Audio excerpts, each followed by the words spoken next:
Yo. Hey Reiki people, welcome back. Today we're going to do a how-to demonstration on the root chakra. So I'm going to be working on my own. This is a spot that I have difficulty with, so it's always beneficial to treat it, to do it. I'm going to be working on this pillow here, and I'll let you in on a little trade secret that we Reiki practitioners have. When you start learning level 2 Reiki, you learn how to send it at distance. So that's what I'm going to be doing here. I'm going to be sending the Reiki into this pillow, and it's going to be manifesting at my root chakra. For those of you who are like into science and stuff, think about it like quantum entanglement from the point here of the pillow to the point where my root chakra is. It's not like I'm sending it down and it's looping up underneath me and going in. It's going from this point directly to that point. Another term would be like a wormhole. So yeah, so suffice to say, I am doing Reiki on my root chakra, but I'm doing it from here. So first, what is the root chakra and where is it? So the root chakra is located near your tailbone. Your tailbone kind of comes down like this underneath your body if this is your spine and this is the tip of the tailbone. If you think about your chakra as a ball of energy, the actual term chakra means wheel, denoting a round shape. So it's a shape, it's a ball about the size of like a softball, and it rests in the nestle of your tailbone as it comes up. So it's right underneath you. When we think about chakras, and when many seers, people who are very good at seeing auras, see it or see the energetic frequency of the root chakra, they often see it as a red color. And I think mainly the reason we have color associations with the chakras is because of the like rainbow color spectrum, the visible light spectrum of, red all the way up to violet. But also red is a coincidental color for the chakra because red is also the color of blood and marrow, and your root chakra is responsible for need. That is, I would say, the primary metaphysical topic of this chakra. So let's get started and we'll see how it plays out. So first, do like we did in the last video. You put your hands together. Take as long as you need. It's one of the reasons that level 1 Reiki is spent treating yourself primarily. You want to have no pressure, no angst, no timetable to complete when you're trying to get in tune with the energy, particularly from the beginning. So, oh yeah, I need to read the script. When we start working on the root chakra, one of the first things we do is we ground. So that's one of the first techniques that you learn as a Reiki practitioner. I'll try to remember to link the video where I talk about it in a previous YouTube video. And that cord that we extend from our root chakra, in your imagination, it's nothing special, into the ground.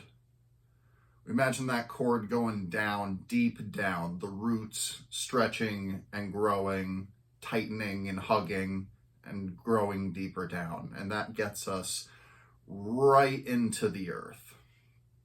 Now, the need and the idea of need in us that we go over when we do this chakra usually has to do with either getting too much or getting too little. Now, too little, I think to most of us makes a lot of sense. Too little money, too little love, too little attention, too little help. And we all feel this way from time to time. And one of the reasons we work on the root chakra and work out this angst within us is that when we feel like there's too little energy, too little fuel, too little power that we have, we can start trying to find it outside of ourselves, right? We can try to find it by getting more stuff, more money, more food, more wealth, more power, more experiences. But those things can feel quite empty if it's not filling the hole that's really there. And that hole can come because we were given too little love when we were growing up by our parents, or we were given too little food and had food insecurity. And so we see the whole world as a place that there's not enough of everything we need. There's many different ways that we can get the drama of not enoughness inside of us.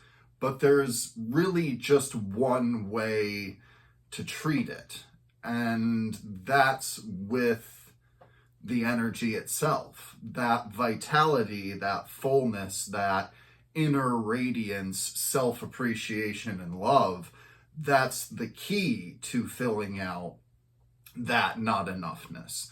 And simultaneously, many of us may have problems with needing to do less of the things we're doing that are making our life worse. I know for me, I drink too much caffeine. That's actually one of the things I'm working on right now. But there are other things that we overconsume in order to treat that same not enoughness and lack of in-tuneness with the energy. And speaking of in-tuneness with the energy, as you can see, sometimes I'm taking my hands back to starting position.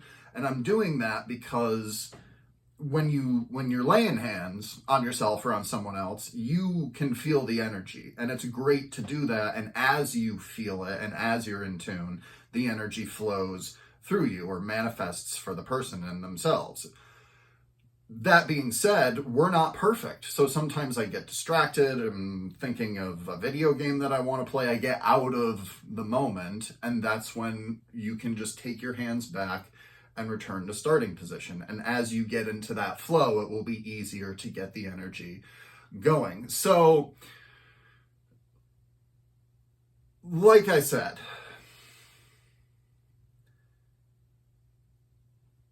when we get full of this angst and this fear of not having enough energy, or we feel overwhelmed by the energies that we're dealing with, and we feel like we don't have the energy to deal. One of the ways these root treatments can help is with that cord that we create, this connection between our root and the earth itself or the world itself, is when you're stressed, when you're angsty, when you're scared, you can send all of that down into the earth, straight down front of your body. It's usually in your brain, right?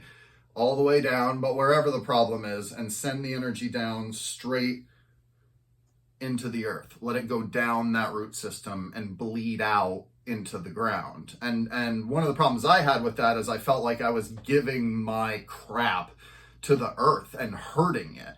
But through numerous meditations and connections with the earth, and I would say the group consciousness of the earth, or what's called Gaia sometimes in the old ways, the earth can take it, and the earth loves your crap because it uses it to turn things into beautiful flowers. I don't know a better metaphor for that. And likewise, you can draw up energy from the earth through your spine. So from the front of your body, you send down the crud, and from the back up your spine, you draw energy up into your system. And that's one way you can get the energy to manifest. You can do it with your hands like I've been teaching you, but this is a method that you can use the energy throughout your whole body rather than just point to point with the hands.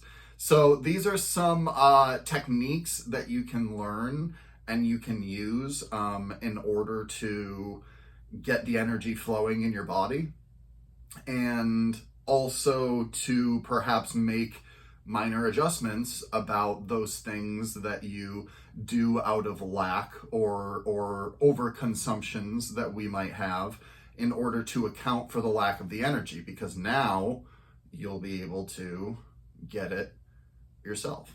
So thanks guys, I appreciate you tuning in. Stay tuned. I'm gonna do up the solar plexus chakra next, and I'll wrap up the couple videos that I do about it with another treatment like this. Oh, and I'm gonna do a video for the sacral chakra as well, a demonstration. In fact, I'm gonna do that next, and then I'll go to the solar plexus. All right, thanks guys, have a good weekend.